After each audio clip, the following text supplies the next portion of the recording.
आपका beat exam with उज्ज्वल पर। और आज हम शुरू करने वाले हैं अपनी टॉप 10 सीरीज, जिसे डेली सुबह मॉर्निंग में 6 बजे लाया जाएगा, जिसमें डेली 10 प्रश्न हम कराएंगे जो एग्ज़ाम की दृष्टि से बहुत ही महत्वपूर्ण होंगे। और इसकी PDF आपको बीट एग्जाम विद उज्ज्वल के टेलीग्राम चैनल पर उपलब्ध होगी। तो बिना देरी के शुरू करते हैं अपने क्वेश्चंस। तो हमारा आज का पहला प्रश्न है, भारतीय संविधान में पहला संशोधन किस वर्ष किया गया था? तो इसका सही जवाब हो जाएगा 1951। 1951 में संविधान में पहला संशोधन किया गया था। चलिए इसके बारे में विस्तार से भी जान लेते हैं। का पहला संशोधन वर्ष 1951 में किया गया था। इस संविधान संशोधन से अनुच्छेद 31 में 2 उपखंड 31 का व 31 खा को शामिल किया गया था। चलिए बढ़ते हैं अगले प्रश्न की ओर। हमारा अगला प्रश्न हो जाएगा, किस भारतीय को भारत सरकार के लिए 10 बार बजट प्रस्तुत करने का गौरव हासिल है? तो इसका सही जवाब हो जाएगा मोरारजी देसाई। मोरारजी देसाई जी को ये गौरव हासिल है। चलिए इनके बारे में भी विस्तार से जान लेते हैं। मोरारजी देसाई को भारत सरकार के लिए 10 बार बजट प्रस्तुत करने का गौरव हासिल है। मोरारजी देसाई देश के चौथे प्रधानमंत्री थे। चलिए बढ़ते हैं अपने अगले प्रश्न की ओर। हमारा अगला प्रश्न है, संविधान के किस अनुच्छेद के तहत राष्ट्रपति मृत्युदंड को क्षमा कर सकते हैं? तो इसका सही जवाब हो जाएगा अनुच्छेद 72।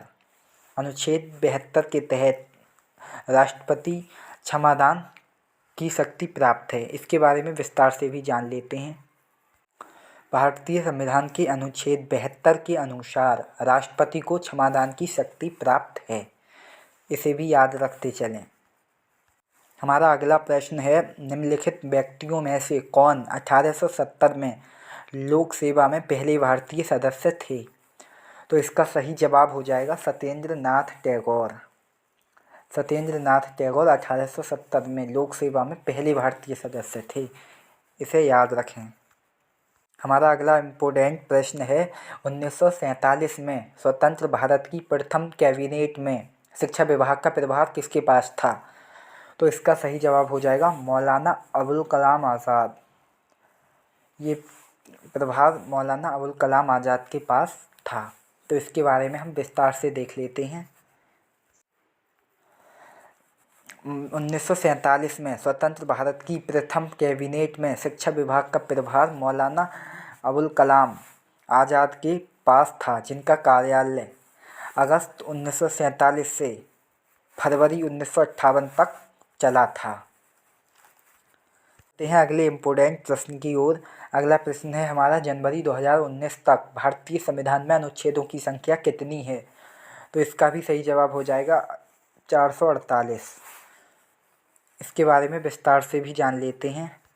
2019 तक भारतीय संविधान में अनुच्छेद की संख्या 448 है। वर्तमान में भारतीय संविधान में 448 अनुच्छेद, 12 अनुसूचियाँ हैं जो कि 25 भागों में विभाजित हैं। तो चलिए बढ़ते हैं अपने अगले इम्पोर्टेंट प्रश्न की ओर। हमारा अगला प्रश्न है, 103वां संविधान संशोधन किससे संबंधित है? तो इसका सही जवाब हो जाएगा आर्थिक आरक्षण, यानी कि EWS। 103वां संविधान EWS से संबंधित है। इसके बारे में अगर हम विस्तार से बात करें तो 103वां संविधान संशोधन अधिनियम आर्थिक आरक्षण यानी कि EWS से संबंधित है। यह अधिनियम 14 जनवरी 2019 से प्रभाव में आया। हमारा अगला इम्पोर्टेंट प्रश्न है, भारत में राज्यपालों की नियुक्ति करने का अधिकार किसके पास है?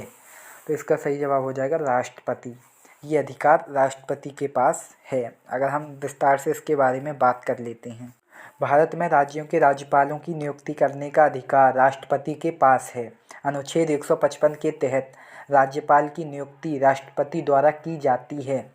मुख्यमंत्री की नियुक्ति राज्यपाल द्वारा की जाती है। इसे भी याद रखते चलें। तो चलिए चलते हैं अपने अगले प्रश्न की ओर। हमारा अगला प्रश्न है, निम्नलिखित में से कौन सा भारत का राष्ट्रीय जलीय जीव है? तो ये कई बार परीक्षाओं में पूछा भी गया है, तो इसका सही जवाब हो जाएगा डॉल्फिन।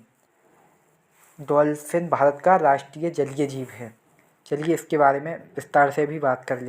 तो गंगा नदी में पाई जाने वाली डॉल्फिन भारत की राष्ट्रीय जीव है। इनको संरक्षण प्रदान करने के लिए वर्ष 2007 को डॉल्फिन वर्ष मनाया गया। आज का हमारा लास्ट सवाल हो जाएगा, भारत सरकार द्वारा योजना आयोग किस वर्ष स्थापित किया गया था? तो इसका सही जवाब हो जाएगा 1950। 1950 में प्लानिंग कमीशन का गठन किया गया था। और अगर हम बात करें इसकी विस्तार से, तो भारत सरकार द्वारा 1950 में योजना आयोग को स्थापित किया गया था। 13 अगस्त 2014 को योजना आयोग को समाप्त कर दिया गया है और इसके स्थान पर भारत सरकार द्वारा नीति आयोग का गठन 1 जनवरी 2015 को किया गया है। तो आज की क्लास कैसी लगी आपको कमेंट करके हमें ज़रूर बताएं। और ये क्विज हमारी ऐसे ही चलती रहेगी रोज़ सुबह 6 बजे। और पीटी एग्जाम पे रोजबल चैनल पर आपको PDF प्राप्त हो जाएगी। टेलीग्राम पर जाकर पीटी एग्जाम पे रोजबल सर्च करें और इसकी PDF डाउनलोड करें।